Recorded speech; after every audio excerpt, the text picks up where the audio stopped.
ukuzinikela ngokupheleleyo, haleluya, ukwenza intando kaThixo, haleluya, ukwenza into efunwa nguThixo, haleluya, ukunikela, haleluya, yenye yezinto indlela yokuworshipha uThixo, haleluya.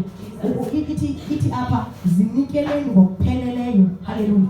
So xa masizinikela ngokupheleleyo simele senze konke okufunwa nguThixo, haleluya. Xa unikela ngokupheleleyo uzinikela ngomzimba wakho, unikela your finances, your resources, haleluya.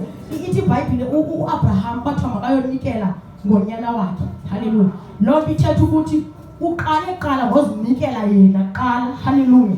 Because if ebengazange azinikele yena ngokupheleleyo wayengazange avuma ukuthi anikele ngonyana wakhe kuphela kwakhe, haleluya. So masinikela simele sinikele qala ngemizimba yethu kuThixo, simele sinikele qala ngokwenza umsebenzi kaThixo, haleluya, ukuze sikwazi ukuphatha izinto ezisinikwe nguThixo sizibuyisele kuThixo, because imali siyithatha kuThixo, haleluya. So simele siphinde sinikele ukunikela ayikokunikela only enkonzweni, haleluya.